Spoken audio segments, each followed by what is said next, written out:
Viewer discretion is advised. We're not in the aftermath of colonization. It's happening right now. People thought, we put our weapons down and, we live in the same society, but I think the field of battle has just changed. It's one of ideas, it's one of words, it's one of policies. Mandate. Welcome to Mandate, where we navigate fresh perspectives and nothing is off the table. Tonight's guest is from Tamaki Makaurau. He is from the west side of Okilani.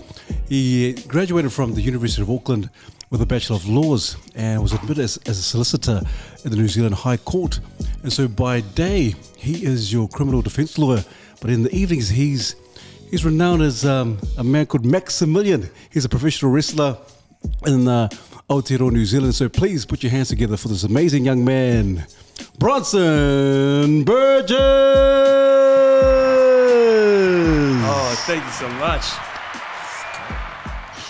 I love it. Also, hey, thank you so much for coming out. I know you live a bit of a ways from Tamaki Makaurau, or in Auckland, or South Auckland to be exact.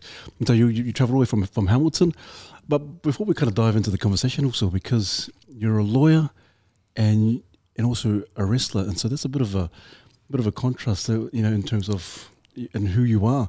So tell us, before we kind of dive into more so the law, tell us how did the wrestling come about? Oh, I've loved it for as long as I've known it existed. I think the fire was really reignited back in 2017. I discovered New Japan Pro Wrestling, and I had to see it for myself. And I jumped on a plane and went to Tokyo, and I saw my favorite Japanese wrestlers. I saw Bad Luck Fale. I saw my coach, Aaron Henare. And I just felt so drawn to it that I wanted to be a part of it. It was just almost a place where fantasy and reality was blurred. There was larger-than-life characters, and I just wanted to get amongst it. So, yeah, I had always wanted to be a wrestler, but that's when I became serious about it. Man, awesome, bro. Awesome. Man, I'm curious about where the interest for law came from. Is that also something that you've kind of always had an eye on, or is that something that's come fairly recently? Which one came first? And if you had to prioritize the two, which one speaks to your heart more? Oh, gosh. Well, I had thought a long time about how I wanted to contribute to society. I knew that, once I left high school, and I had to do something that was going to benefit somebody else. My dad, he served in the New Zealand Police for 30 years, and my mum, she's been a school teacher for over 20.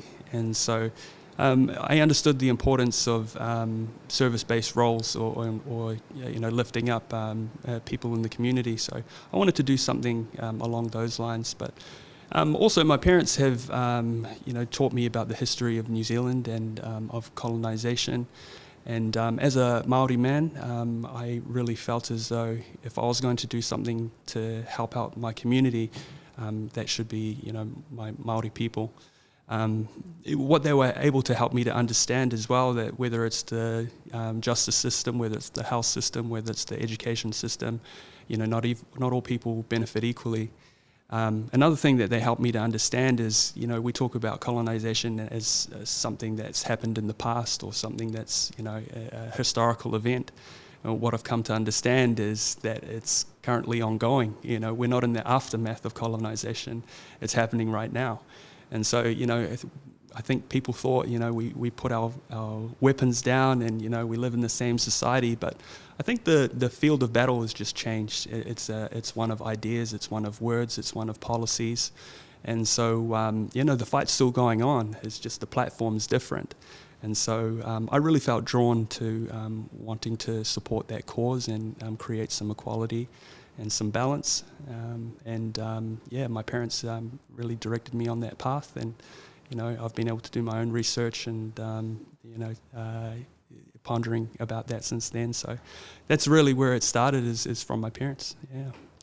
If I had to prioritize one though, I think people need me to be a lawyer. No one needs me to be a wrestler. And so as much as I'd love to perform and get out there and do some slams and do some flips, I think I'm drawn to something that's actually going to yeah, sometimes some of the things you talk about in the courtroom are between somebody's happiness and their entire future. And so, you know, I really need to put them first. And as much as I do love wrestling. So that's not kind of like, is Maximilian kind of like your alter ego kind of... Oh, yeah. Well, venting frustration.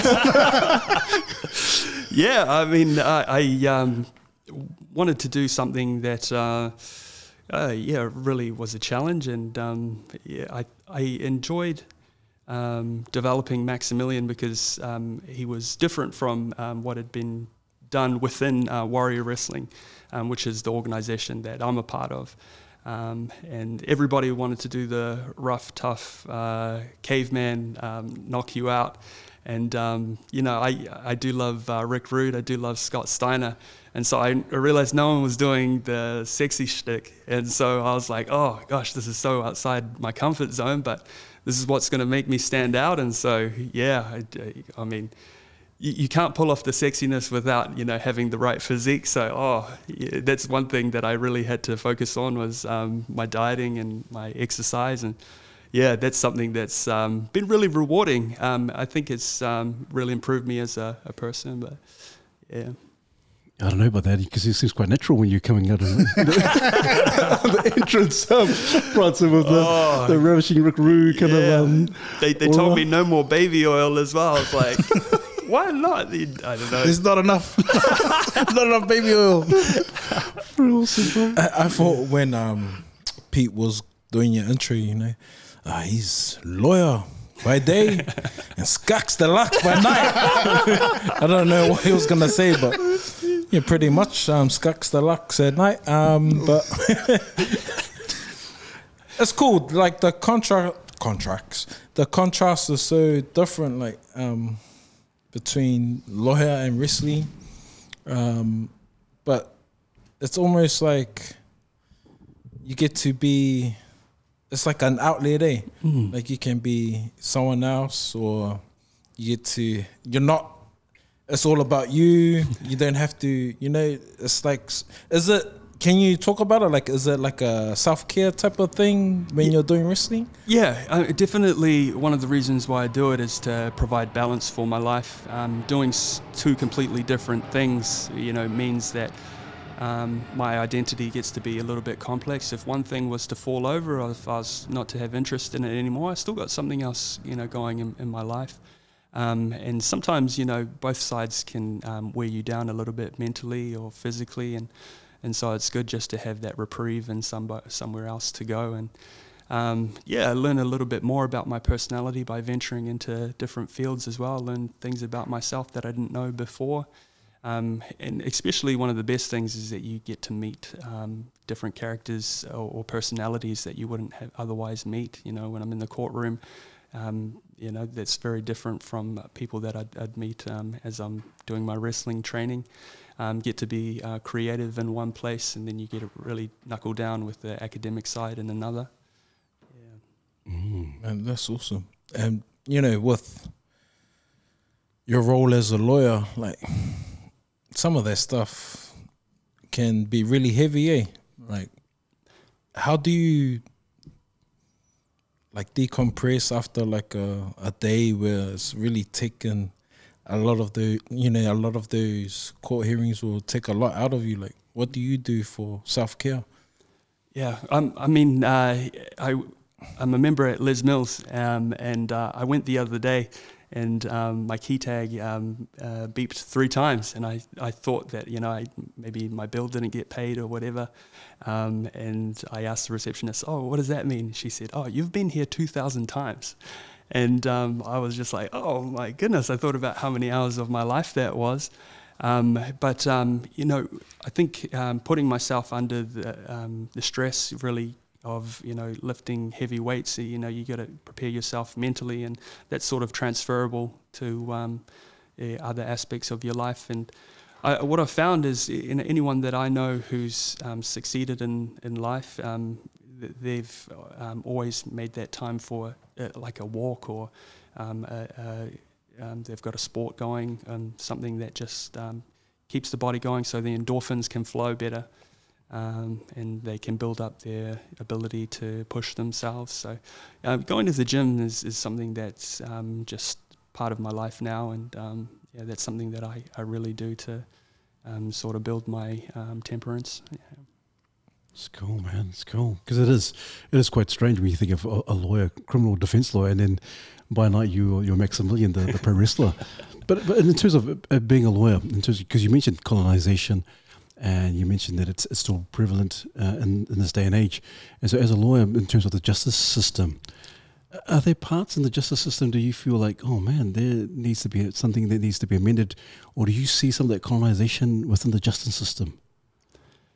Yeah, well, one of the things that, especially when it comes to, I think, in Māori culture and Pacifica culture, we view ourselves as part of a collective. And I think that's why in those societies we were more willing to not seek punitive outcomes for when somebody, broke a law or a code. Because they were an extension of ourselves, and or we considered them a brother and sister. When you're in an individualistic society, you're less inclined to want to reach out because they're a stranger, they're not your brother or sister. And so I see that reflected in our justice system as those elements of bringing somebody in and providing them with rehabilitation, a second to the punitive element, or, the public getting revenge for what you've done within society. A few weeks ago, I was able to go to Auckland South Corrections Facility, and they took me into the Pacifica wing. And I walked in there and I felt a special spirit. And before I walked in there, they said, "Oh, you can't come in, we're not ready." And I thought, what do you mean they're not ready? I walked in and all 60 of them were sitting in a semicircle, and there were some empty seats up the front. And, they welcomed me in, they sung me songs and performed different dances.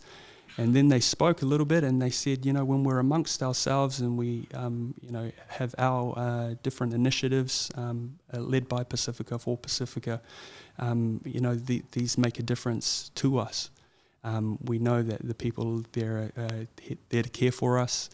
And so it's easier for us to make a difference. And I was able to embrace them and hug them. And I just give a shout out to them now, to those men in the Pacific unit at Auckland South Corrections Facility. Still thinking about you guys, and I'm still keen to come and see you guys. So anyone at Serco, let me come back and visit them. But that's one thing that I notice is that there's that obsession almost with punishing rather than bringing them in. And that's because of how we view ourselves, or the prevailing view. Yeah. Because you look at the stats as well. Also, Bronson, some of the stats are obviously of our Māori and Pacifica are quite high in terms of being incarcerated. In terms of as a lawyer, is there things that you feel like that needs to be rectified in terms of certain programs that are working or may not be working, or are working, in terms of, because a lot of our men may be watching this and think, hey, and maybe totally gets, the justice system is corrupt, is broken, and all that kind of stuff. But is there a brighter side or a more positive side that our men can take and say, oh wow, I didn't realize that? One of the things that I've been really impressed by is when it comes time for somebody to be sentenced, by law, somebody is allowed to put forward a report that talks about their cultural history, and there's different report writers out there who are doing amazing work and reaching out to some of our incarcerated people and helping them to understand how a disconnect from their culture and their people and their family history has led to their offending. And it's been an awesome way when the report is done right, that the judge can sort of see that there are some mitigating factors. And so the inclusion of that aspect in the sentencing process is very good. And I think, the report writers that are out there should be commended for the role that they play. Yeah. Cool, man. Cool. Man, it's kind of interesting just to hear you mentioned colonization and just the justice system in general. And I think, at least throughout my study, we would learn aspects of colonization, and I've heard people talk about, we're still suffering the effects of it today. And I suppose for some people, they may not know some of the practicalities of like how people still suffer from things like colonization. So I was just curious if you had any sort of examples that that you might refer people to consider when thinking about actually the system that we accept as normal actually has biases in it that maybe play against us depending on where we lay on the spectrum. Yeah. I can think of a few, and sometimes they're invisible.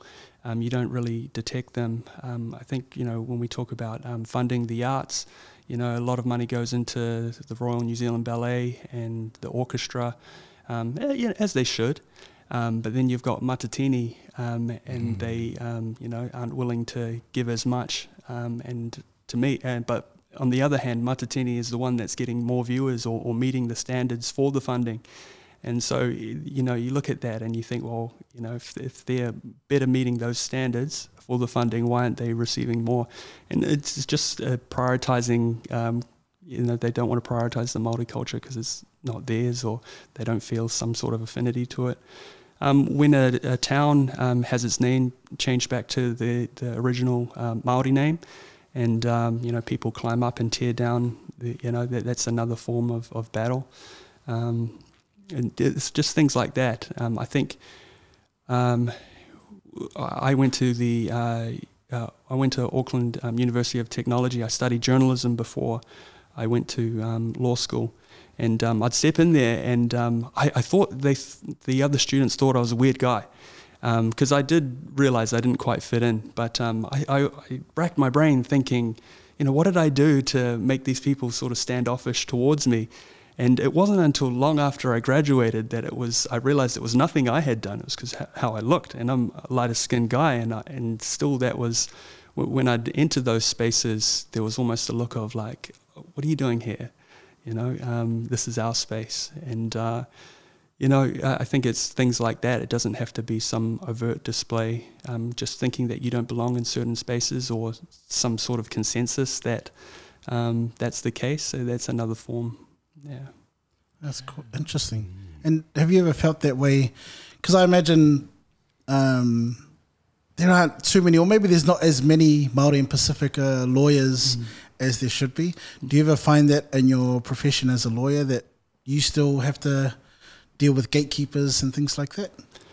My experience in the law has fortunately been a lot better, because I've had the support networks in university and in the field. I was part of the Māori Law Students Association, Te Rākau Ture. I'm part of Te Hongaroia Māori, which is the Māori Lawyers Association. And I think having those networks there, you sort of gave me a shield or a protection, or a place to belong.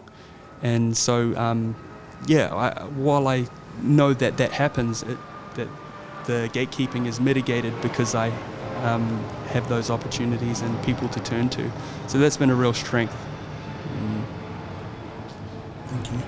So good. What are some misconceptions that people on the outside have of some of the clients that you work with, in terms of people going into jail? There's a lot of What are some misconceptions? There was one time I was doing a sentencing for somebody. I got assigned on the day, and I recognized the name, and I realized I went to school with them. And years ago we were in the same position, and then years later we find ourselves in different positions. And I realized that there's not all that much difference between. Not too many different things happened in our lives, just a few key things. And I think that some people think that, those who are in prison are so different from them, but really just a few key events are different in your life. You really have the same upbringing, you have the same outlook. It's just that they've got the bad end of the stick and you were spared from that. And so they're not all that different from you. You find you might have a lot in common with them. It's just that, you know, you'd never be able to know that because you don't want to engage with them because you perceive them as, as some sort of deviant. But yeah, that's something that I've learnt is, you know, those behind the bars, just like us. Yeah. That's good because, you know, we have a justice system where a big majority of our people are, you know, are flooding our prisons, and a lot of people in society will be like, oh, they belong there. Do the crime, do the time. And for someone like you, it sounds like you have a heart of compassion for our people. Like you did a shout out to those in Circle. Not many people would do that. And so it seems like you value them for people, as people, you don't. So are you able to talk about like your heart towards the kaupapa you do? Yeah, I mean, a lot of the people that I talk to, you know, then when they talk about policy, when they talk about the justice system, they think, you know, if we had the right system in place, then, you know, there'd be more peace in the world or in the country. And I kind of think that before we look at the policy, before we look at the laws that we have in place, we need to take an inward look. I think instead of changing the system, we need to change our natures first to allow that system to take form and take effect. Because, you know, everyone's going to resist unless they build upon their patience, their compassion. Yeah, I think I've talked to some guys in the cells, and I just think you could be my uncle, you know. I don't know. I just try and see them as an extension of one of my whānau. Yeah, awesome. It's powerful. Yeah. And so what are you gauging, Bronson, in terms of obviously with all the ram raids and some of these younger offenders are getting younger. And so what's the climate out there in terms of these young offenders? And obviously there's politicians with their own political views on ram raids and so forth. But what do you think? What is your thoughts around these ram raids and why our youth offenders are getting younger? Yeah, we're interested to kind of get your thoughts. Yeah, I think a couple of key things have occurred in the last couple of years which have instigated offending, such as ram raids. I think during the lockdowns there was a disengagement from education which provided some sort of edification or stability for our youth. You know, when they said that online learning was happening, but I don't think that was happening across the board. And that's not because of the education system at all. That's just because, you know, they didn't have the teacher presently there with them, you know, guiding them and observing them and helping them out. You know, a lot of people can't turn to their parents and ask them, you know, how do you do this algebra? And so, you know, they don't learn, and so they don't feel as though that they're growing as a person.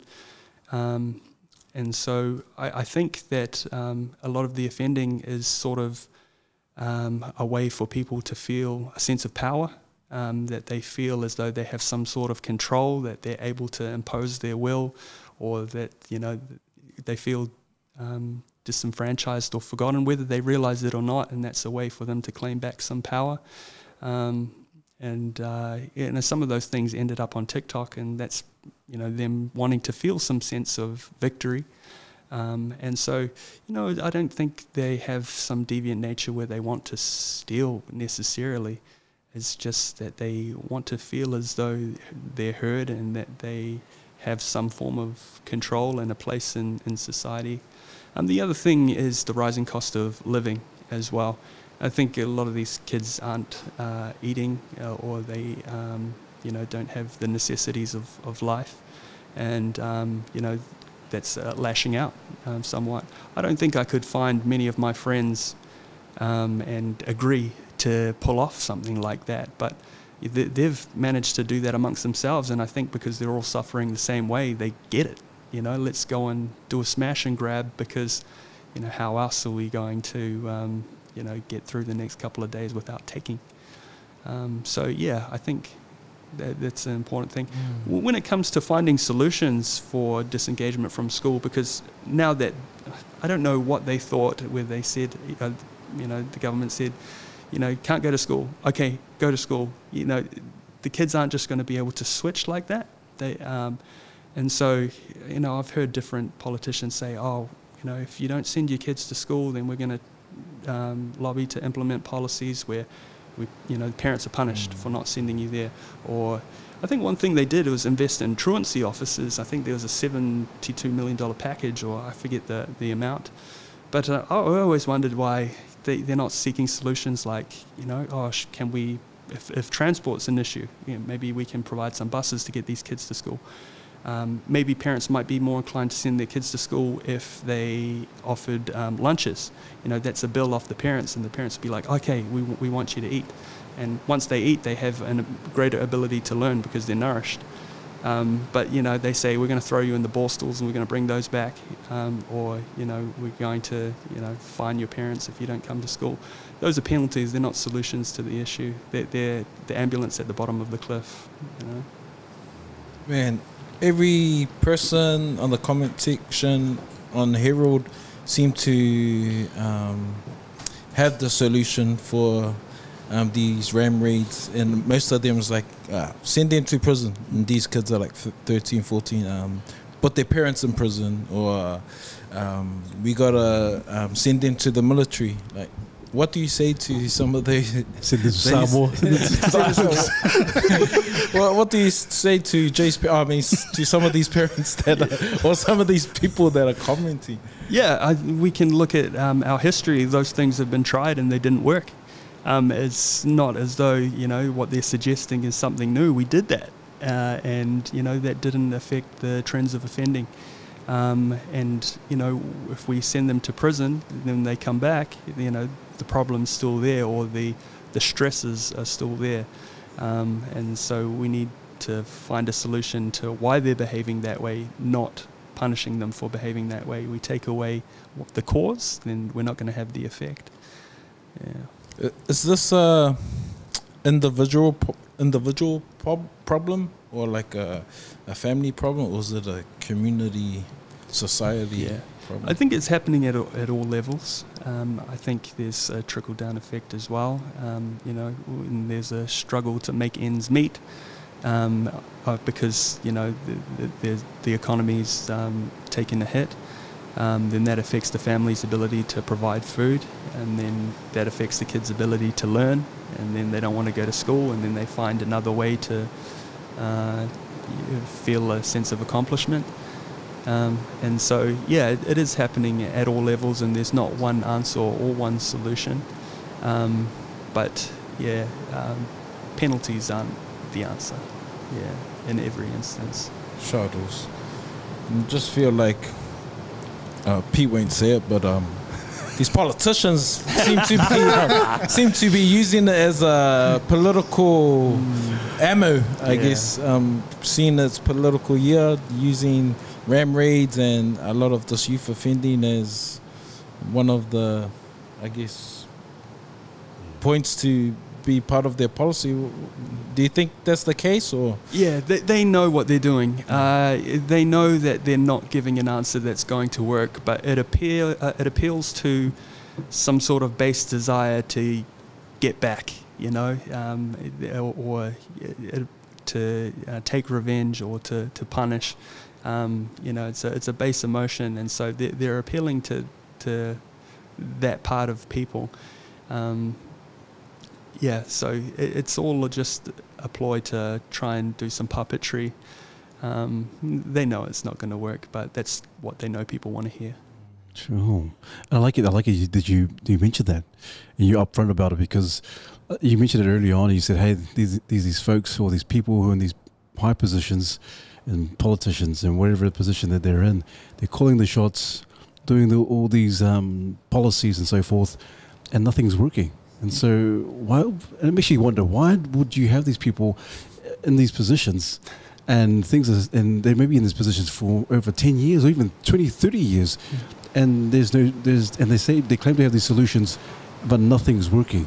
And so, what are your thoughts? Do you think like there has to be like a overhaul? There needs to be like a change. Like, who are these folks? Well, a lot of people who run for different political positions, they're only able to do so because they have the funds to campaign and the connections.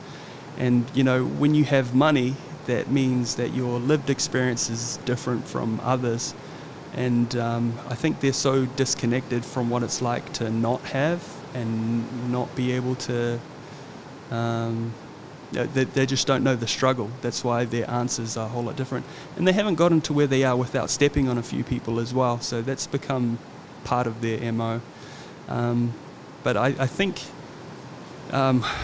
one of the ideas that I had is, you know, we need to put limitations on how long people can be in certain positions, because it is a service role. You know, they can't just entrench themselves and, you know, I think that some of them got investments in certain things, and so they're more willing to pass legislation that's going to result in a profit from them down the road. So, you know, if we say, oh, you're only allowed to do that position for one term, you know, they're going to be like, oh, it's not going to result in the investment that I need for my side businesses that I, you know, keep hidden. And so, yeah, I think that's why we need to limit the time that people are allowed to be in those positions so they don't entrench themselves.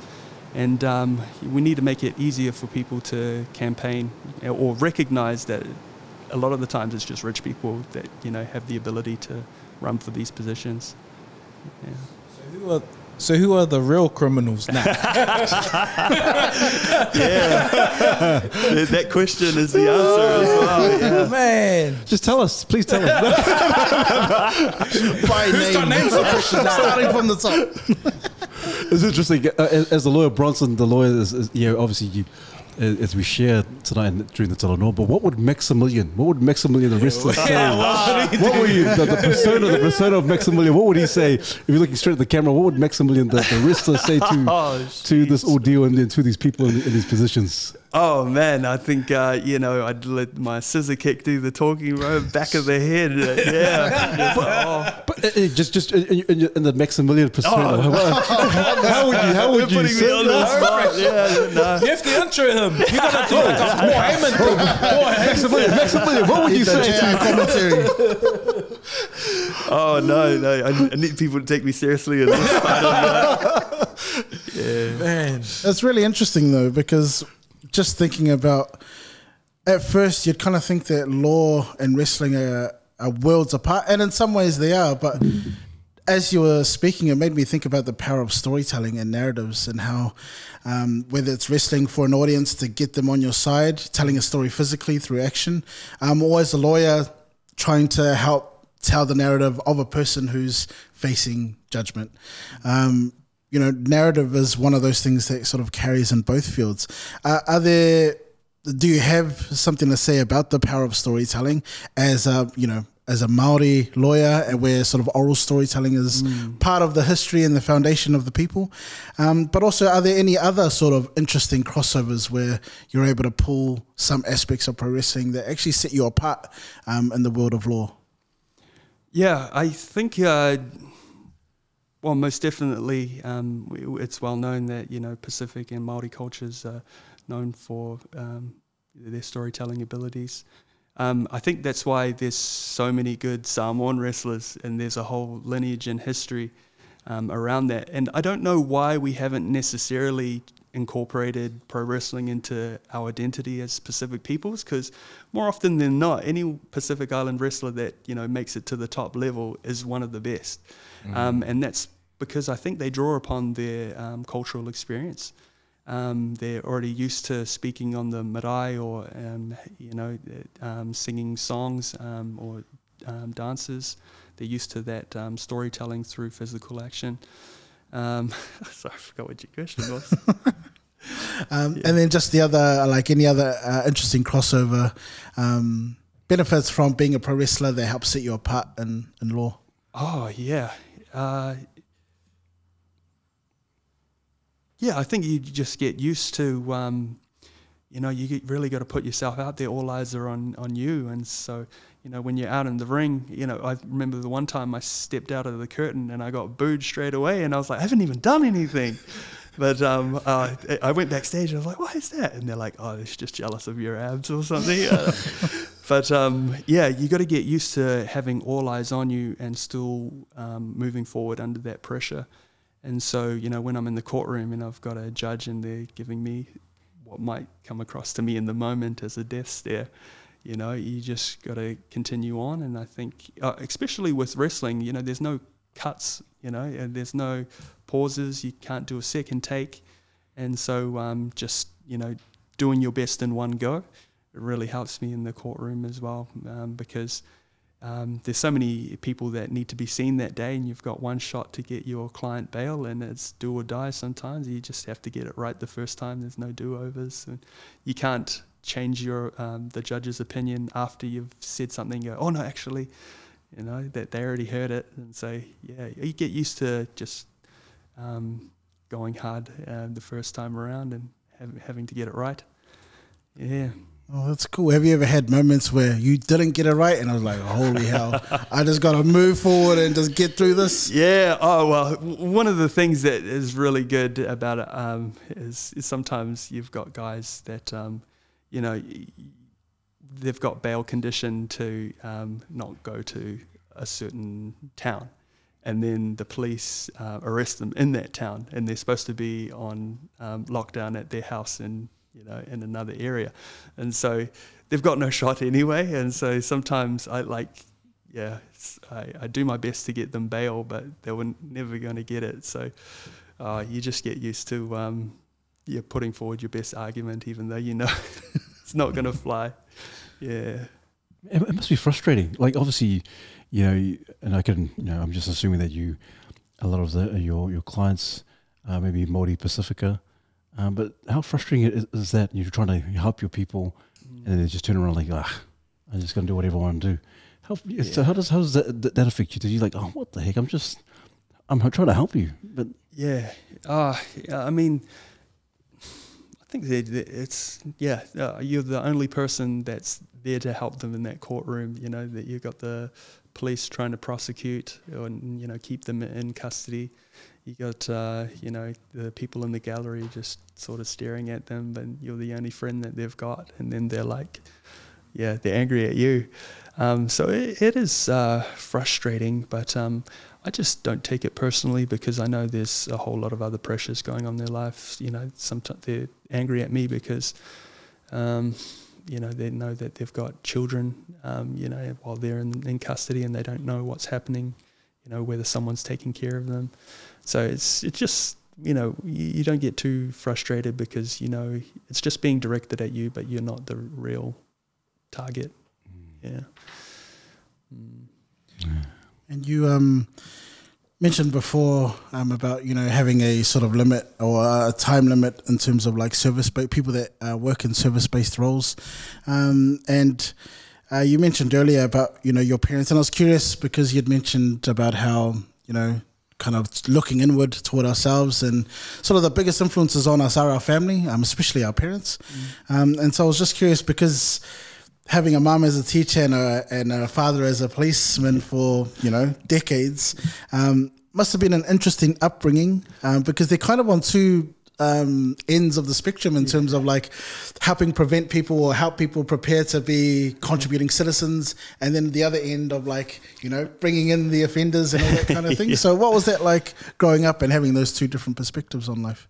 Oh yeah, I mean, I can't say that the police are just trying to punish people, whatnot, because they do an amazing job of protecting people sometimes. Sometimes we go into a trial and you find out, that person really did do it. And so, I think, the police aren't like a hammer on the community all the time. They definitely make sure that some people stay alive sometimes. And so, it was strange. I mean, there was a sort of dichotomy or a difference in the way that my parents took an approach to raising me. Mum was very nurturing, and Dad was,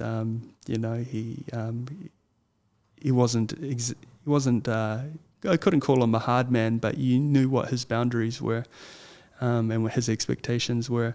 And the other thing I'm just realizing now is, my dad, he's an amazing athlete, and my mum, she does kapa haka, and she does singing and performing, and so I think that's probably why I took to law and wrestling is my parents are sort of of those worlds, And how do you recall anything about childhood in terms of how they maintained? Sometimes when you've been in a place too long, and I can only say teachers because I'm a teacher now, but I think back to like teachers that you just know they've been in a school too long, where like the passion is gone and they're kind of just there. How do you recall anything in terms of how your parents kept that fire going, in terms of the passion that made them want to be a teacher or made them want to be a cop? Yeah, I think, my mum, she's always trying new ways of approaching the curriculum. She's not afraid to challenge the higher-ups as to why certain things have to be that way. Or she's, sometimes she'd even just go behind their back and just, do it her way, because she knew that no one was going to learn it, the way that they said it had to be learned. And so I think her approach to reinventing or just tailoring the things that are being taught to her students' needs just really helped. And for my dad, the fraternity of the police really kept him going as well. He managed to find a squad that really looked out for him, that they'd be there for him for anything. And so it was finding his people within the organization that really helped him to stick with it. Well said also. And so, what, we could run back into your culture, because you're Māori, tangata whenua, and your dad is Irish Samoan. Yeah. So we talk about the contrast as a lawyer and wrestling, and also the contrast as your cultures and your identity. And you talked early on in terms of Samoan wrestlers. There's a dynasty of Samoan wrestlers out there, and then you talk about some of those wrestlers, why they're so naturally, especially on the mic. We think of the number one Samoan wrestler we know as The Rock, Dwayne "The Rock" Johnson. So how much of that, in terms of your culture, and you mentioned it, that because natural athletes, maybe naturally, obviously we think of White Sunday, maybe it's just, that's one of the reasons why they're so natural in terms of acting and so forth. But how much of your culture do you embrace, and how much of your culture do you bring into the ring when you enter into the stage or the arena? Yeah, I mean, one of the things that really drew me to Warrior Wrestling was that they wanted to promote Māori and Pacifica cultures. When they created the title belt, they didn't call it the New Zealand Heavyweight Championship, they called it the Aotearoa Heavyweight Championship. And if you take a look at it, it's got a lot of Māori designs on it. It's got te reo on the front.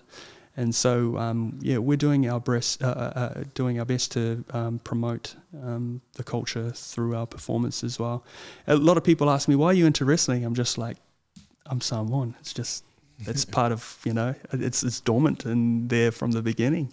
And so, definitely everything I try to do in the ring is to reflect upon the culture and draw upon the culture as well.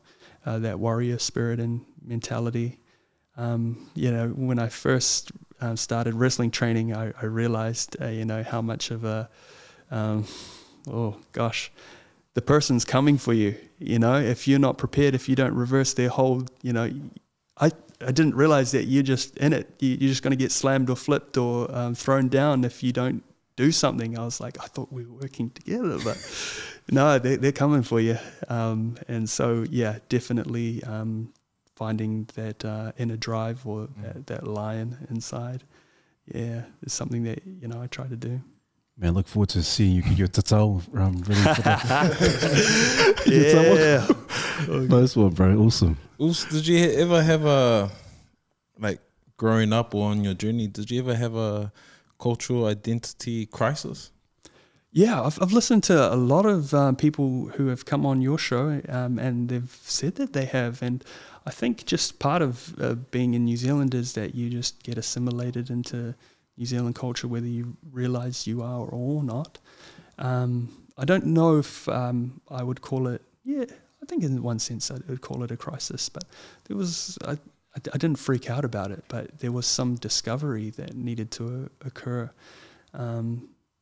I think because our family's very religious, and if you look at the history of New Zealand or the Pacific, a tool of control was the churches and the missionaries, and so trying to balance that and weigh that up. How can I be a Christian when I know that they've committed so many misdeeds against my own people as well? How can I align with both?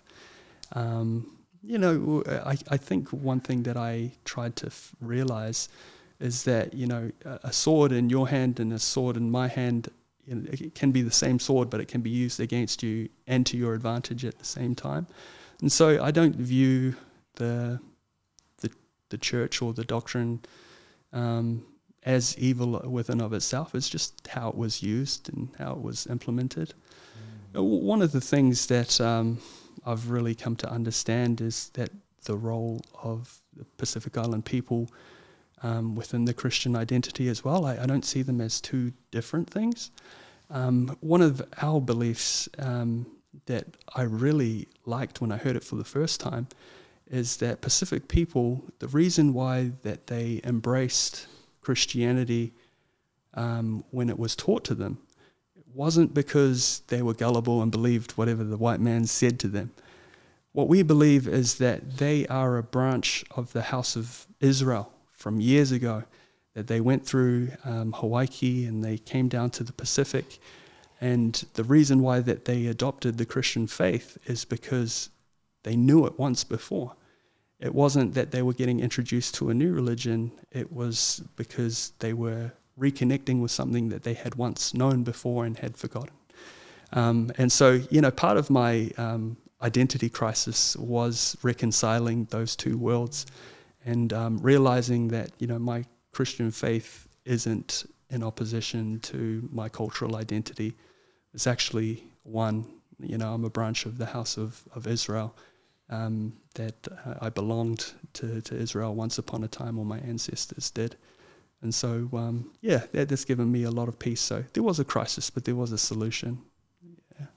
Wow, what an interesting perspective. Wow. Because you both think of culture in terms of ethnicity and nationality, but in terms of you talk about Christianity. It's interesting because as a lawyer, has there even been a time when you were defending someone? You think, man, this guy is guilty. This guy's guilty. This guy's good. As a Christian, you claim to be a Christian, it's like, man, has there ever been a time where you have to sear your conscience, or you hear a bit of a dilemma, like, this guy's guilty, I don't know if I should be defending this guy, man. Has there been all... Well, yeah, I mean, definitely I have my own thoughts about whether or not somebody's done something, as anyone does. But, I can't let that inhibit my ability to act for them.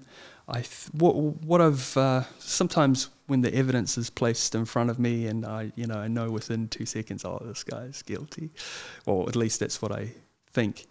I can't just sort of half-ass my efforts to help them get bail, because some of them have legitimate things for the judge to consider. Well, one of the things actually that I should say is that sometimes the charges are they definitely did something that was wrong, but under the law, sometimes they're more heavily charged than they need to be. And so sometimes I think to myself, my job's not to get them off scot-free, but so that they are charged appropriately, that they are sentenced appropriately. I think sometimes the line between a burglary and a theft is so fine that it could go either way, and the police end up going for the heavier thing. But when you really look at the facts, you're like, oh, this is more of a theft, which has a lower maximum sentence, and we try and negotiate on, the evidence says that they did take this, but it looks to be more of a lesser penalty. So try to have them charged appropriately, and, I don't necessarily try and make sure that they get to commit a crime and, not answer for it. But yeah, my job is just to act for them. Sometimes they can't verbalize what they want to say, and I just say it on their behalf. Yeah. You don't get the, hey, uso, please, uso. Oh, man. Come on, man. out pigs. You don't do the turn the blind. Oh, okay, uso, okay, got you, man, got you. Oh, man. Like, and I say that because I can imagine, because then someone, oh, man, bro, someone, and I don't know, maybe this, in my experiences, as Pacific Islanders, someone, hey, uso, can you help me out? Oh. So I'm assuming that some people, hey, bro, can you help me out? I'm Pacific Islander, or I'm a Māori. Can you just help me? That hasn't occurred just yet, but I'm totally expecting that to happen at some point. Yeah, because I want to talk to you afterwards. Yeah, my rate is. Come on, Uso, come on. Yeah. Man, that's really interesting though, because now I'm like, as you mentioned it, I don't actually know the difference between burglary and theft. Yeah. Once you mentioned that, I was like, there's a difference? I just thought there were different names for the same thing. Yeah. What is the difference between a theft and a burglary? Yeah, so when you have a theft or a burglary, you've taken something that doesn't belong to you. If you were to go into Countdown and take something off the shelves, you're allowed to be in Countdown. There's a implied license of your being there. If you were to go into someone's random house, and you take something, you had no permission to be in there. So not only have you taken something, there's been some form of breaking and entering, or you've invaded somebody's privacy. And so, that is an aggravating factor of the taking. And so that's why there's a different penalty for that. Yeah. Interesting. I'm kind of seeing the more we talk why lawyers are so important in terms of like not only knowing the law and like what punishments are adopted to what laws and crimes, but also just for like being able to understand context and jargon and like the language of it, like the finer details behind wording and policies and law and things like that. Yeah. Really interesting. Yeah, well, I mean, one time our client had taken a barbecue from sort of like underneath the person's house, and he was being charged with burglary, and we're sort of like, well, he kind of did enter the space, but it's not the living space, so we had to make the argument, can you amend the charge down? And so, yeah, it was that sort of engagement that, that we try and do for our people, even though they've done something that's, not wise. Yeah. Also, in terms of our young people, because I used to do youth work and youth justice scene, and man, it's some of these kids, like how you explain, like a lot of them are at home, they're around their peers, and they've got nothing to do. There's nothing around. Their parents are, for the majority of them, their parents are out working 2 to 3 jobs, so they're just at home. There's no more, like, there's people not going to sports clubs or youth groups and stuff. And so they're getting into some of these, I guess, things that they shouldn't be doing. And yet, a lot of people out there just want them to go straight to juvie. And I feel like there's this, I don't know, community responsibility that we should all take charge of, but that's just me being a community worker. But some of the stuff that you've seen, do you have any ideas or solutions that we can do as people or families can do for their kids? Yeah, I think at the very top, decisions need to be made and things need to be put in place, because when you say the reason why the parents can't be there is because they're working 2 to 3 jobs, well, that's definitely the problem that we should be targeting. Then it's not like, oh, we should have some sort of mentors in place. Let's go right up to the top where the problem's occurring. As long as that's happening, though, the problem's going to persist. And so, those parents shouldn't feel responsible for their children doing anything that's misguided, because they've been shoehorned into that position. So I think right at the top, that's where the changes need to be made, and then the problems underneath a lot of them will solve themselves, I believe. But I think we need to change our understanding of who we are as Aotearoa.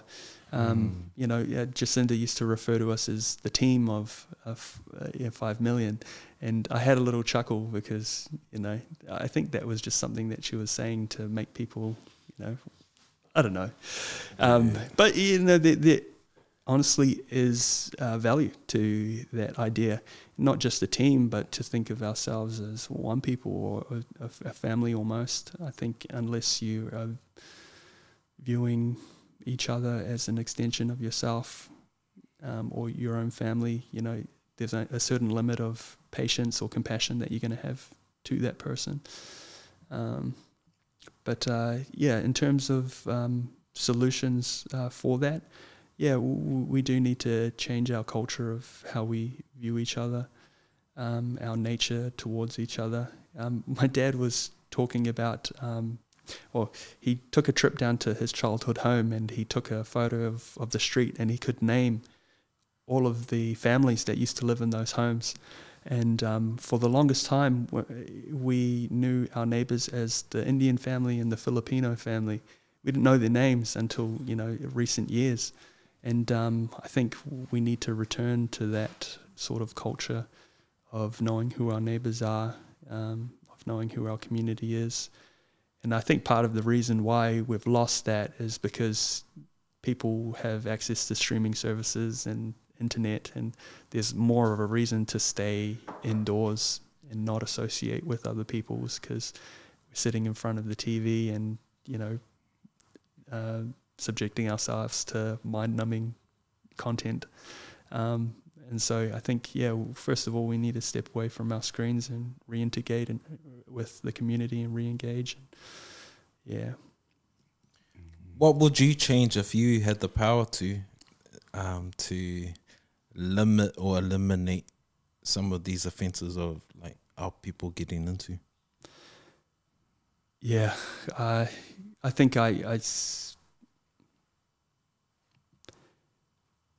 definitely, it's just when it comes to Māori and Pacifica people, some of the solutions don't work because they're not appealing to our understanding of how the world works.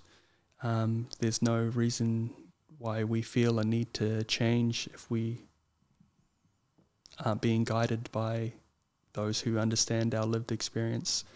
And so definitely for Māori or Pacific communities, engaging with the kaumatua, allowing them to go to the marae more often and be under the guidance of those individuals.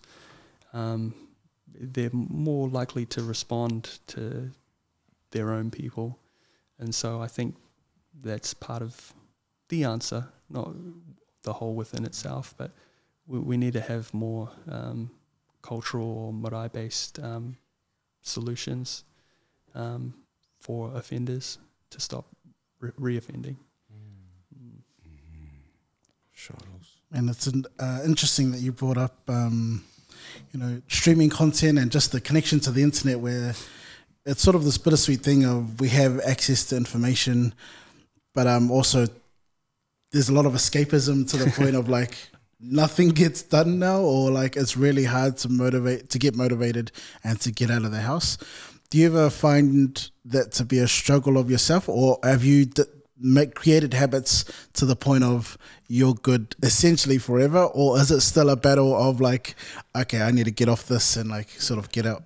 Yeah, I mean, you said it was a bittersweet thing, and it is. I mean, when I look at TikTok, I'm like, wow, I see all of the Hollywood movies that get made, and they're like terrible, they're rubbish. And you watch TikTok and you're like, this is an original idea, you know, fund this. And so, you know, there's, I mean, it's exciting and enjoyable to watch, but, you know, there becomes a time where you require a bit of balance. And I'm not perfect at that as well. But one thing that I do is I plan my week out in advance before I enter the week on a Saturday.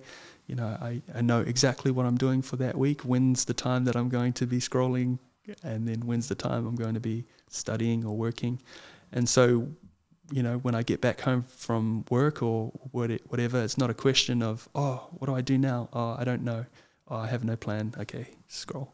You know, I'm like, oh, that's the time I'm at the gym, or that's the time I'm visiting this person, or yeah. So really having that time management's essential, because if you have no plan, then that's when you'll revert to just watching TV. How do you if you do, how do you make it? Does the plan ever need adjusting, and what would be reason enough to adjust the plan versus what would be reason enough to be like, actually, I'm not changing the plan for that. That can wait. Oh yeah, I mean, there's times where an opportunity for a date pops up, and then it's on this. You know, she's asked the same time as I got my wrestling training, and I say, oh no, sorry, I can't. I'm meeting up with the boys, and we're gonna be taking bumps. But I think whatever's going to give me a sense of fulfillment or enrichment, or help me grow as a person. If something needs to change and it's going to result in that, that's what's going to prevail. Yeah. So it's just reassessing what your needs are in that moment, and what's going to answer those needs. So yeah. Man, I was gonna ask that. Like, you live such a busy life in terms of your profession, and then you got wrestling. Do you have time to date, or do you have a missus? We're just putting it out there, like that. Yeah, no, of course. I get it. I was going to ask the same question. You said it. Do you have a smorgasbord? Like, Monday, Tuesday. Oh, yeah. Sorry. Man, I was thinking, man, this guy's so committed. This is what we call mandate. Find your dates. Yeah, no, my mum would love the answer for that to be yes. I do have a girlfriend. No, she'd actually just want me to have a wife by now. She doesn't even care about the dating process. She just wants me to put a ring on someone and supply some grandchildren to her. But no, I'm not. I don't have a girlfriend at the present time. I'm not on any of the dating apps right now, but I have been. I jumped on the dating apps for the first time last year. And because I was looking for, I thought that I might be able to meet some people that I could have a connection with, or that I wouldn't otherwise run into. And it's been, I only have positive experiences. A lot of people say, oh, dating apps don't work. Or, I think it's, I mean, they're not wrong. Sometimes they do have bad experiences, but I think my screening process is pretty good. I just make sure that all the photos they have is just, they got at least one smile with teeth, or, It's all legal, eh? It's all legal. We found our new bachelor. If you need him, I'll show you. Hey, he's a lawyer, he's a wrestler, he's a scoutster. So what's your name? Do you actually put your real name, or just? Oh no, I got some Maximilian stuff on there as well. Yeah, it's funny, because I didn't. Yeah, I had the dating app, and then when I became a lawyer in Maximilian, just different kind of girls I started matching with, and I was like, oh, they think I got money or something. But so there's I mean, I don't hide that. It's not like a hidden part that I'm like, oh yeah, I do wrestling. It's like, I'm proud of it, Cool, man. Yeah, I'm trying to expand it and trying to get eyes on it. So. And how did the name come about, Maximilian? Why Maximilian? Yeah, so I was trying to think of a name, because some wrestlers have names that sort of give you an unconscious understanding of who they are, like the Ultimate Warrior. He's the greatest fighter, or Hulk Hogan. You're just thinking of some rippling guy even before you see him. The Undertaker, you're just thinking of something like dark or morbid. And so I was like, oh, you know, what's something that could evoke emotions just based on the name, or just do some unconscious word association. And so I like the name Maximilian, Italian name, but I think the name like Max is sort of gives you a thought of maximum or going to the max. And then a million is, I changed the spelling to like $1 million or a millionaire. So you hear max and you think, oh, maximum to the max, or and million is like, oh, he's got money, or like, yeah, he's $1 million talent. So that's the sort of thing I was going for. Yeah. Nice. Yeah. So ladies. Ladies. Maximilian. A million ladies. Just DM our Monday and we'll connect you with the millions. Sorry. No, that's good. That's good. I reckon it's good, man. Because I know we've been talking about you being a lawyer and so forth, but you know, I think we need to touch base on your as a wrestler, because it's quite interesting. It's interesting as as a lawyer, and then you're by day, and then by night you're a wrestler, and so I find it quite fascinating. And then you got the name Maximilian, and so in your wrestling world, in the arena. Who was your inspiration? Who was your inspiration? Is it someone in New Zealand, in the professional wrestling arena in New Zealand, or was it just always been someone else? Or who was your favorite wrestler? Oh yeah, so I definitely tried to model myself after Ravishing Rick Rude. He was just in your face, like he was overtly sexual as well when he did his like hip thrusts and rotations. It was just like you'd never see that anywhere else. And can you give us a demo of that?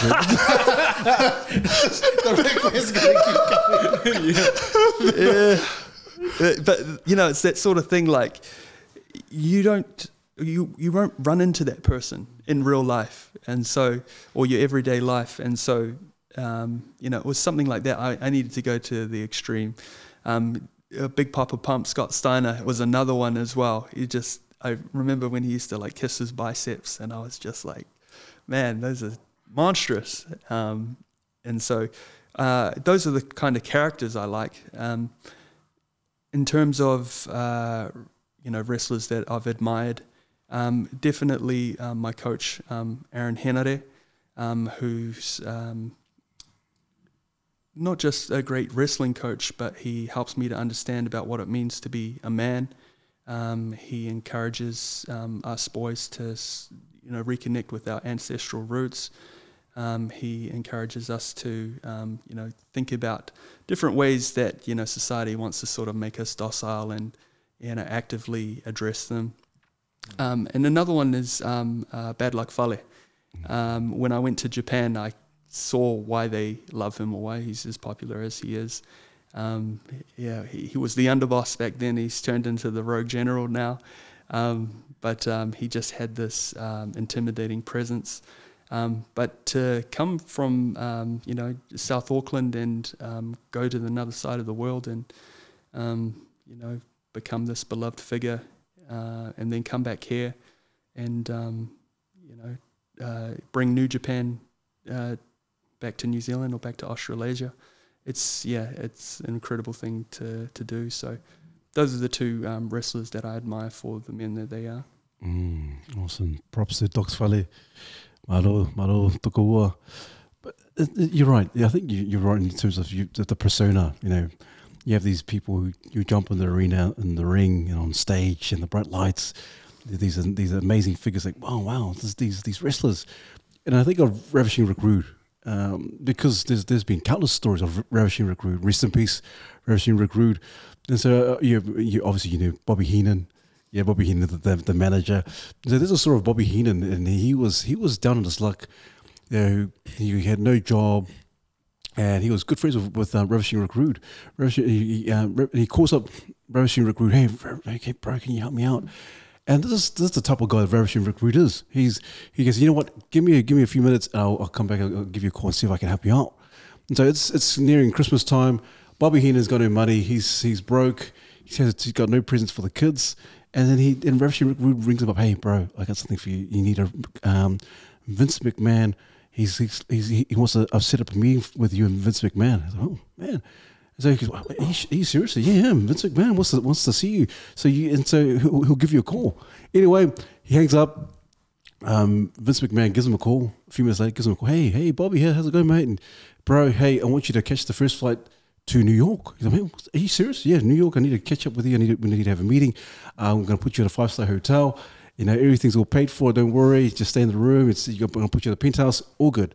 He catches his flight, you know, and he's thinking to himself, man, I don't know if my luck is going to change. I'm really down on my luck. Anyway, he goes to New York, goes to the hotel, looks for Vince McMahon. The chauffeur picks him up, goes up to the hotel in New York, and then Vince McMahon says, hey, bro, I'm going to catch up with you the next day. Enjoy the night. Anyway, Vince McMahon rocks into the hotel room and says, hey, listen, let's have a meeting. I want you to be part of the WWE or WWF at the time, and I want you to be a manager. And I want you to be the manager of guess who? Yeah. Ravishing Recruit. Oh no! Andre the Giant. No, Andre the Giant. He did a few, so I'm not sure. Well, he becomes the manager. He wants to be the manager of the Undertaker. Yeah. Bro, and he goes, are you serious? Yeah, man. And so this is the guy that Ravishing and Bobby Heenan just loves on this guy. He's, man, Ravishing Recruit. You see this guy, you see the persona. People hate him because people just like, I hate him. This is just so vulgar, all that kind of stuff. You know, he used to do all that stuff, and he used to. You remember after he won, he'll pick a female. Hey, come to the ring, and it gives him a kiss and all that kind of stuff. But this is the kind of person Ravishing Recruit is, and there's countless stories of this man. Such a tough guy. Ultimate Warrior. What did he do to Ultimate Warrior? He actually gave Ultimate Warrior a hiding. I was like, my gosh, and this is how strong he was. And so when you're saying I look at you, man, you're a lawyer, and you're a lovely guy, lovely, and you're just getting to know you. But the persona, I can imagine when you're in that ring, something switches, something changes, and you turn into this wrestler, Maximilian. And so, bro, props to you for taking on board and having the courage to be this person outside of the courtroom. And so I share the story because you're right. People look at you. Now this is the lawyer, nah, and they have this perspective of who you are. But they find out you're a wrestler. Oh, what is it? But for real life, you're just you're a cool dude, man. Thank you. 100%, man. I appreciate it. Cool.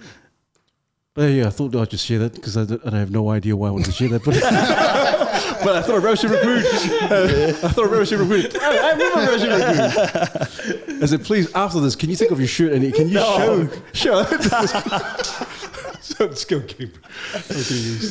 Anyway, back to the podcast. Honestly, bro, it's so awesome because it almost seems like this is kind of how like people like Batman are created. You're kind of in real life, like it's almost like the next step is like vigilante justice. Like, the lawyer by day, but he goes out beating up bad guys at night. Daredevil. Nah, it's just really awesome.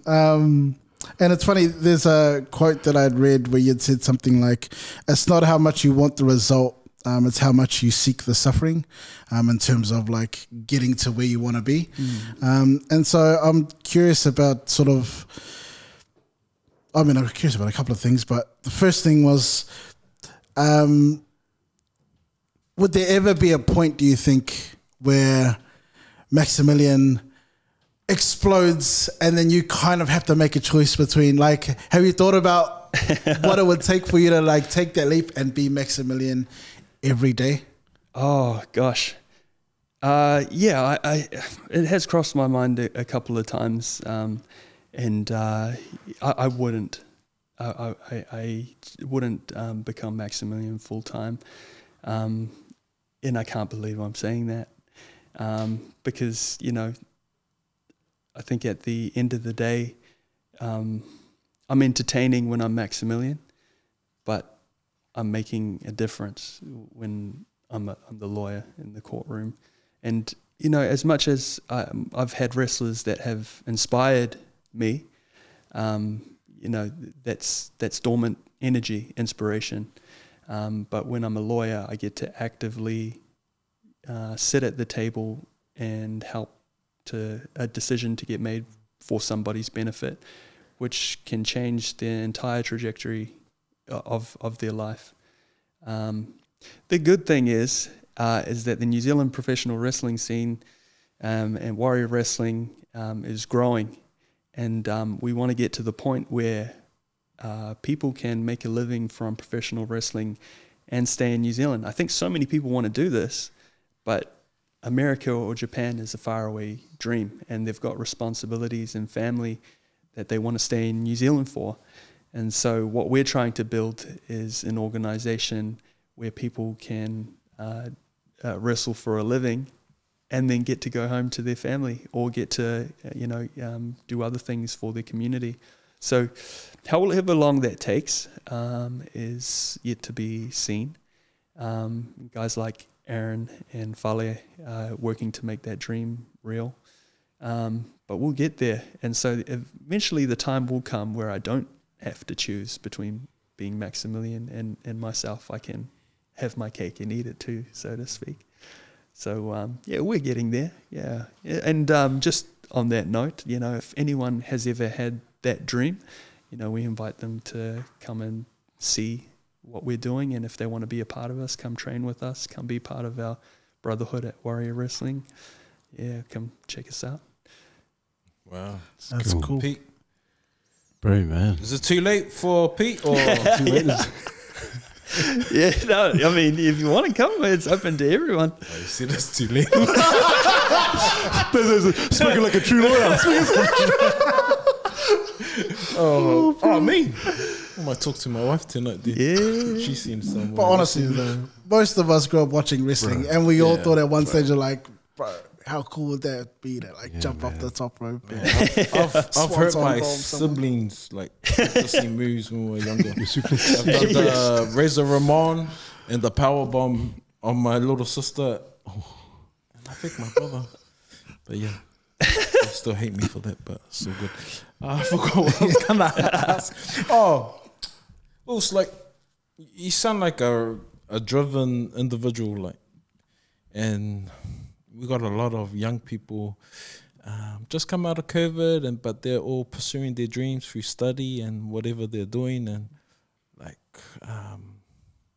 you got any encouragement for our youngins in terms of how to stay driven, or is it about finding their purpose in life? Yeah, I mean, when I meet people and tell them I'm a lawyer, there's an assumption that he must be very gifted or intelligent, but it wasn't a straight shot between A to B in becoming a lawyer. When I first enrolled in university, I entered the doors with all the optimism in the world, thinking that it was going to be a 5-year journey. And after the first semester, I had dropped out. And I should have been aware before I enrolled that I wasn't in any position to do any study. I wasn't sleeping well. I was gaining a lot of weight. I was withdrawn. And so, as a result, I didn't have the energy levels. And I didn't know it at the time, but I was suffering from a lot of anxiety. And, I just had to pull out of school. And a year later, I said, I know I've got anxiety and I know that I'm struggling a little bit, but I'm going to watch myself a little bit more. A year later, I gave it another go and I failed again. And, I thought to myself, well, I guess that my dream of becoming a lawyer is at an end and I got to move on to different things. And a few years later, I had 2 cousins who at different times ended up taking their lives. And I can't speak to their experience or, what they were going through. But it did make me question how much of a struggle I was going through, whether I had accurately assessed how bad my anxiety was affecting me. And so I just realized, if my life's at stake, I really need to make an overwhelming change in all aspects of my life. And so, I started to diet, I started to read, I started to go outside more, I started to reconnect with friends and not be so withdrawn.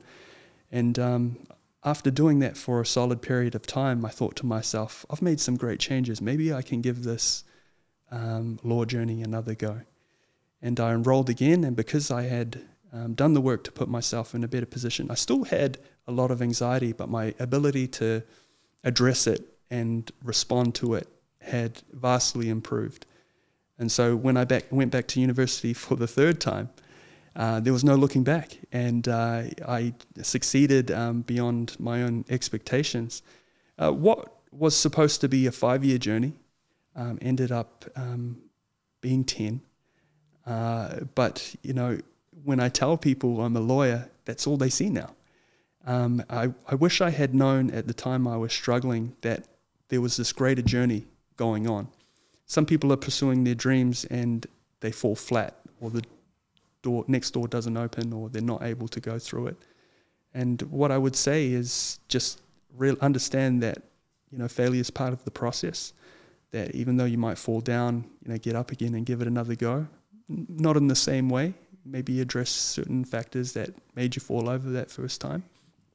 But, you know, the end's not there until you've decided that it's the end.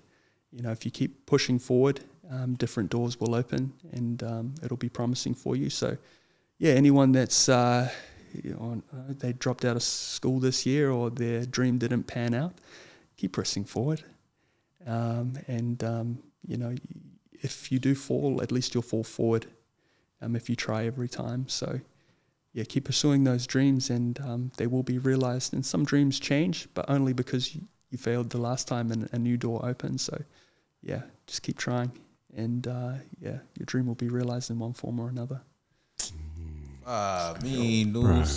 Because yeah, we can easily think, hey, lawyer must have did it, you know, must have took him just a couple of years. But hearing that story, man, there was a process, there was a struggle behind it. But you, such an encouragement, like not only for our viewers, but someone like me that's failed a paper like 3 times and then wanting to go back. I'm in a better place to want to go and complete this qual that I've been trying to finish for ages. But and that's cool, because my daughter, it's her first year in uni, and she's pursuing to be a lawyer. And I know it's not easy, but I've been trying to talk her out of it for the last 3 years, only because I just wanted her to make sure this is something she wants to pursue.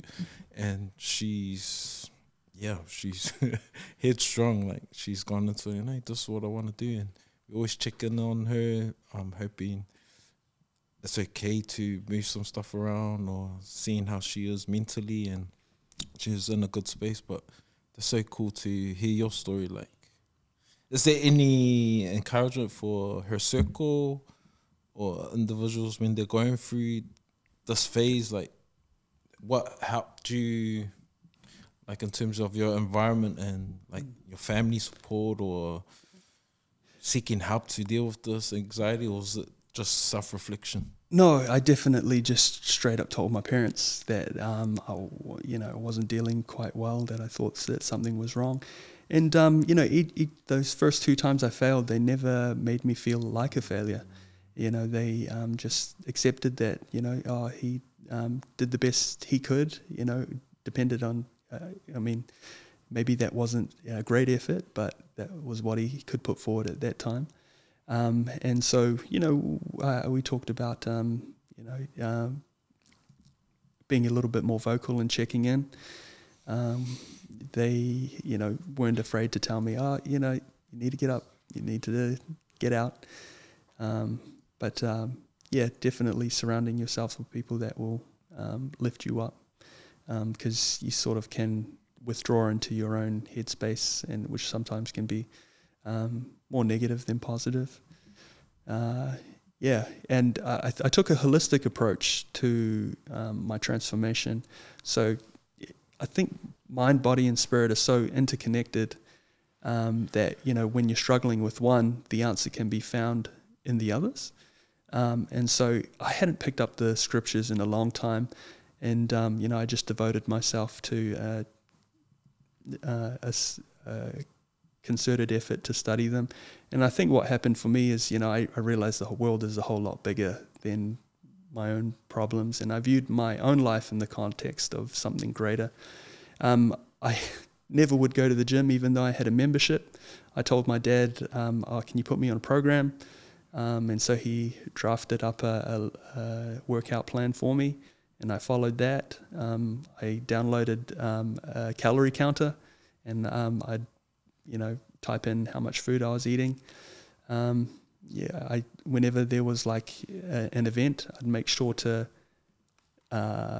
take on a task in helping set up that event, so I would have to go there. And so, there wasn't one way to solve the issue, but I tried to take a holistic approach to the healing, the transformation, and that's what paid off. Thanks, Sus, for sharing that. Because I just thought you were born like this. And I was like, man, this guy's got everything. He's a lawyer. He came out in a suit. For a minute, I was getting jealous, bro. He's just like us, guys. You just gotta be disciplined. Man, that's really cool. It's really interesting hearing that. Because similarly, I actually started my studies back in 2011 to be a teacher. I'd just come off my mission, and I thought, oh man, like I loved teaching so much. I was like, this is what I was meant to do. And then I kind of felt like I studied, I did okay, but I was still young and kind of still wanting to experience the world. And I found I got stuck with this question about, is it better to pursue your talent or what you're talented at, or to pursue your passion? And I went back and forth on this for so long, to the point of like I ended up just spinning my wheels. And it really reminded me of something you had said, really just resonated with like me reflecting on that journey. And you said something along the lines of like, people wait too long for a rescue that isn't coming. And I think sometimes, at least for myself, I overthink to the point of like, I actually don't do anything. Like a whole day's gone and I've spent it thinking about like the what ifs and all this kind of thing. So just really interesting to hear that it's been kind of a 2 steps forward, 1 step back. And even if that 2 steps forward, 1 step back goes in a circle, you've been able to like pull from your experiences. And it seems like that's kind of what sets you apart today in all your roles. But I was just curious about your thoughts on pursuing passion and talent. And I guess you kind of touched on it already in terms of being who people need you to be versus being who you want to be or being who you are. And like sometimes there's a clear divide between those two things, but other times it's, maybe there's room for it to be one and the same kind of thing. I was just curious about your thoughts on talent, passion. Yeah, I've had a lot of friends who started out studying something and then realized they weren't that interested in it, went off to something else. I think if you pursue your interests or passions, your interests and passions can change as you change as a person. What I would advise is to choose a need in society that you're drawn to, because whether or not that you're passionate about a particular thing, the need will remain.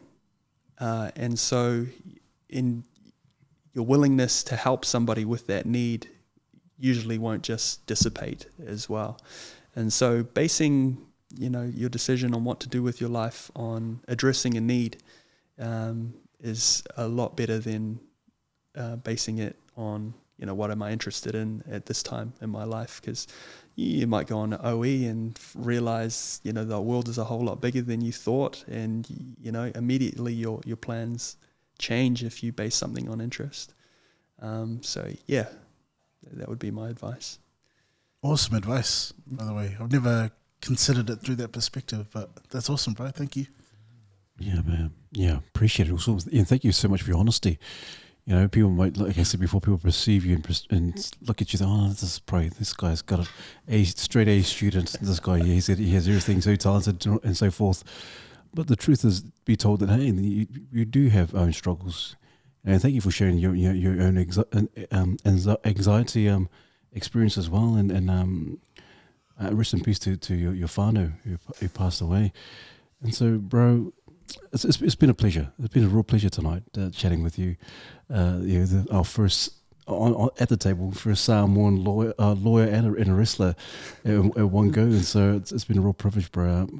But in terms of our men, because it is the whole premise is about our men. In terms of the stats, more so our Pacific and Māori men, what do you think needs to be the change? Is it, and we've talked about it several times tonight, but what do you think needs to be the change? Is it the system, or is it a collaboration with the system and our people, or could it be our people? It definitely is a bit of both. We can't just put the blame outwardly. We definitely have to look inwardly as well. So it's a combination of both those things. I mean, the way that society is designed is to, make us work and earn money for somebody else and limit resources and opportunities. So wealth gets built, for the elite or whoever that may be, is up for debate. But definitely the system of capitalism and, working a 9 to 5 isn't intentional. And, we're not necessarily built to do just that. But, we're shoehorned into doing that to survive.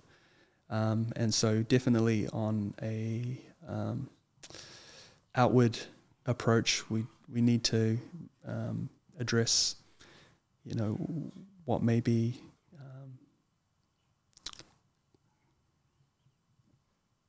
addressing, giving people some balance or some additional purpose. In terms of looking inwardly, I think pride is still a prevalent reason why people don't share at the appropriate times. We're afraid of looking weak. When we come to sit downs like this, it's become so easier to share because we know that this is a time for sharing. But some people don't have the people to share to, or there's no set time to do that. And, they don't want to make things awkward. And so I think looking inwardly, we need to set aside times like, I don't drink kava myself, but I can understand the benefit of, sitting around the meeting place and having a talanoa. And, not all cultures have that opportunity. And so finding ways to implement that into our lifestyle, so everybody can have this roundtable discussion wherever they are with their own people is really important. Maro Sifo. That's good.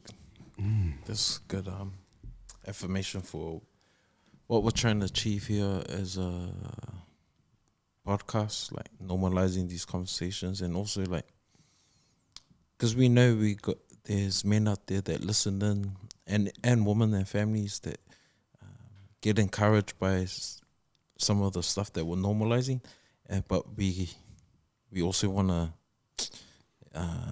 people to create the space in their own circles that, like you said, that there's a time where they get to share and offload and also be encouraged. So thanks for that also. It's so cool, like just meeting you, bro. Because it's easy to judge a book by its cover. Like, I didn't know who you were, and as we unpack stuff, and it's easy to go, oh man, this guy, suit, judged by his suit, judged by his looks, or in the profession. But everyone's the same, like in terms of we got the same struggles. We might have different paths that we choose, or different cards that we're dealt with, but some of these conversations help us unpack things and help us choose another path, or have tools to deal with some of these barriers that are in our lives. So just thank you also for like being here tonight, sharing your story, being bold enough to share it as well, and just encourage the space that you work in, because it's a space that we're all quite passionate about in terms of our people, and hoping that we're encouraging the next generation so we don't have our men in a place that they shouldn't be at. And so thank you for the work that you do, and man, I can't wait to catch up with you in a few years or a few months and see what you're doing, because I'll be really interested to know your next set of goals. Like, where do you see yourself? Because, man, if you keep it going the way you're going, and just like some of your insight, man, let's vote for Bronson or next million. That's the next prime minister. Makes a trillion. But yeah, just thank you also. Man, yeah, I think just tautoko, the brothers, and acknowledging you and your journey, really inspiring. And I think it's really interesting that, like, even as men in the same city, like, just different perspectives. I really feel like you provided some real fresh perspective on things that I can be like, man, that's cool. Actually, I've never ever considered some of the things you've said before any other way than like black or white. And so it's really cool to shed some new light on, like, actually it could be this or that, or a mix of things. So I just wanted to give you big ups on, like, sharing a bit of yourself, because I think I'm hoping the audience will connect and, like, really be enlightened by just the way you do things. It's so different, at least to my own personal way of being. But I just want to acknowledge it as amazing. I think it's awesome. I'm really curious about your next. You seem like almost a creative at heart. Like, although, you know, you do law by day, I think even if you weren't doing wrestling, there'd be some other creative outlet, it seems. And so I'm curious about what comes next. So once Maximilian retires, do you have any sort of creative goals on the horizon that you'd be like, actually, you know what, I wouldn't mind giving that a go? Oh, yeah. Well, definitely my whole life is wrestling. If I'm not in the ring, I'll make a transition to the backstage and support that way, and try and be a producer or some kind of manager. So I'll always be a part of wrestling. If I get a torn ACL and have to give it up or whatever, as soon as I have my first major injury, I might call it quits, but we'll see what happens. Maybe the fire will still be there, but yes, I'll always be a part of wrestling. But in terms of creating, I've always wanted to.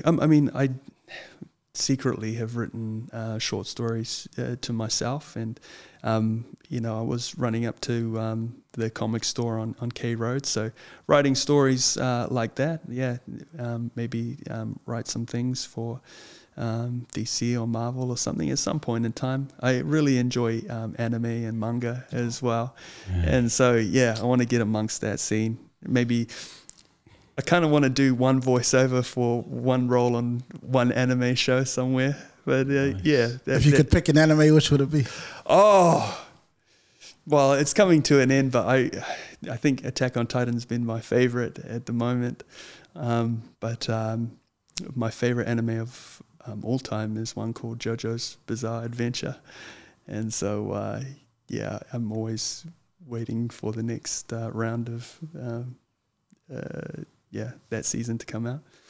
But man, that's awesome. Thanks for sharing that. Again, another layer unlocked. And again, I think just sort of that alignment of storytelling. Like, again, that's another form of narrative that you're interested, that you're into. And I think even right now, you're crafting this narrative to your life that I think would be really cool to reflect on when all is said and done. So, man, supporting you, cheering you on, and just big ups, bro. Awesome. Yeah, man. Appreciate your time, bro. It's been a real privilege and a real pleasure. And so, you talked about the voiceover. What kind of voice can you give us a bit of a? If we had to kind of do a bit of a character, let's say like a villain, what kind of voice would you portray or convey? Oh yeah, I think my favorite Disney villain is Jafar. It's something along those lines that, that's something that I have to practice on. I'm not about to bust out a performance right now. So far, it's just been in front of the mirror. I need to get some criticism and work on it before I present it. But yeah. Oh, man. That's a good point, though. You mentioned before about pride, and I imagine in terms of like getting into professional wrestling, you kind of have to put yourself out there a bit, but then there must be some pride as well inside. And so how do you go in terms of taking pride in and your character, but then also getting feedback, because sometimes that can be really tough. And like, I suppose you can critique yourself to a degree, but then getting critique from people you trust, maybe it might be Aaron, but just how do you have to soften the blow a bit and prep yourself for like the hearty criticism, or do you just take it like it is what it is?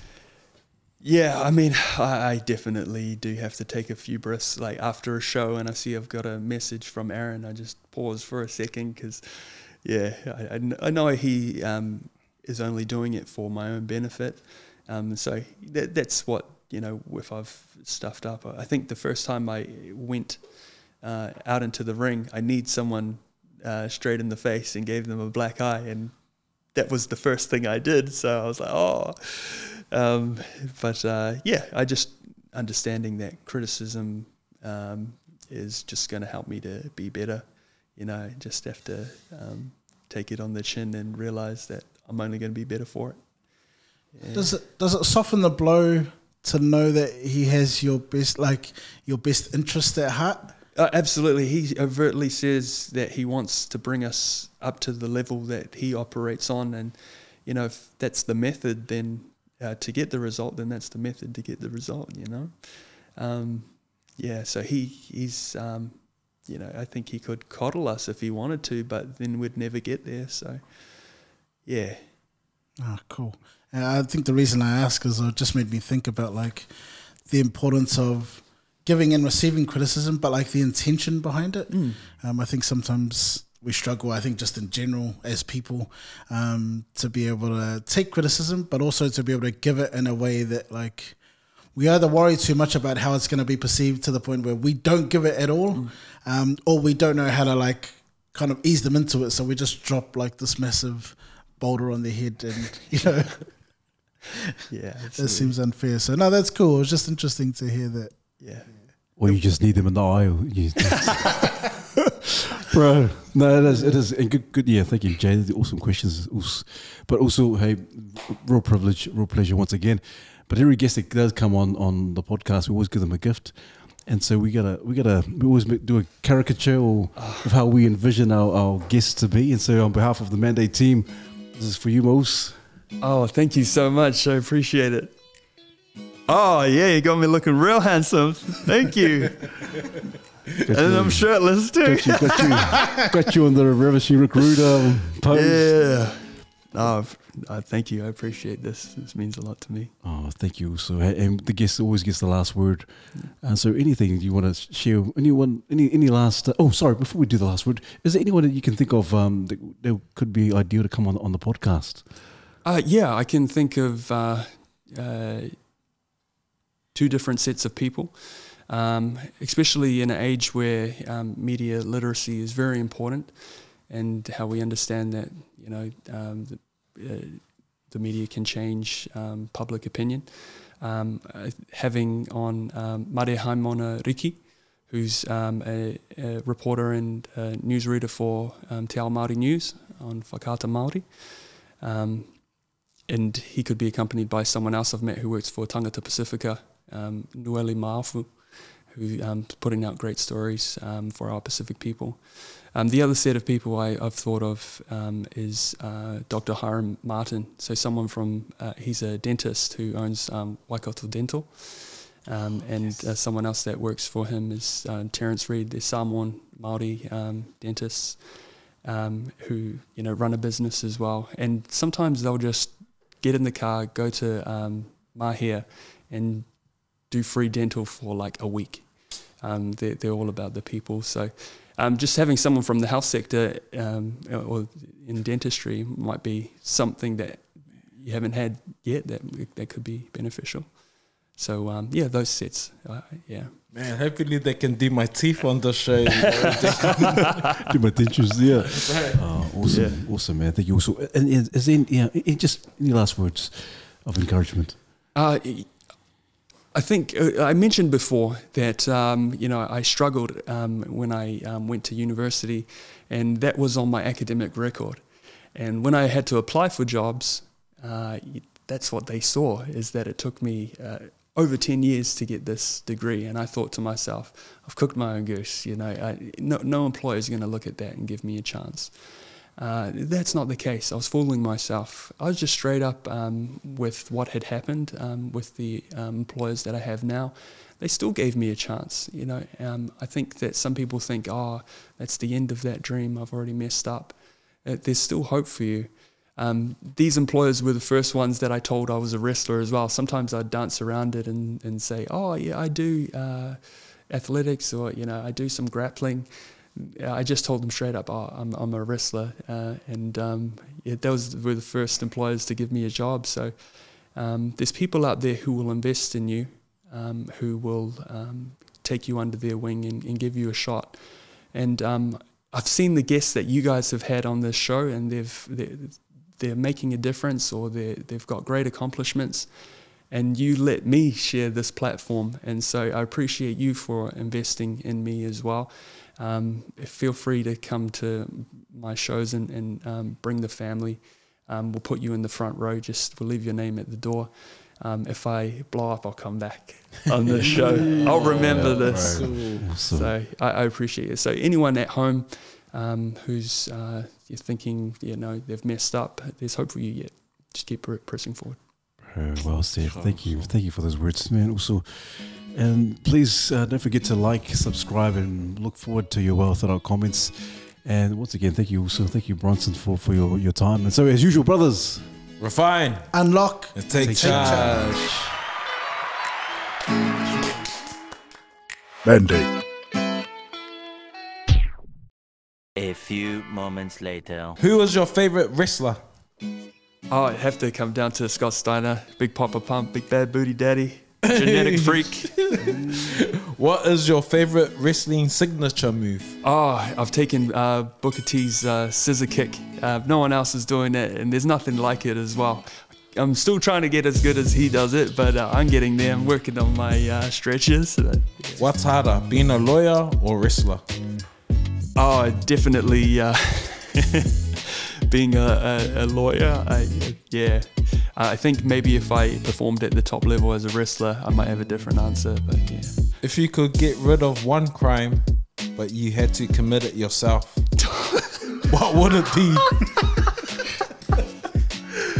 Oh, gosh. What's a low-level charge? be honest. Yeah, but probably just graffiti or something. That's a safe answer, right? And last one, how do these girls get a hold of you?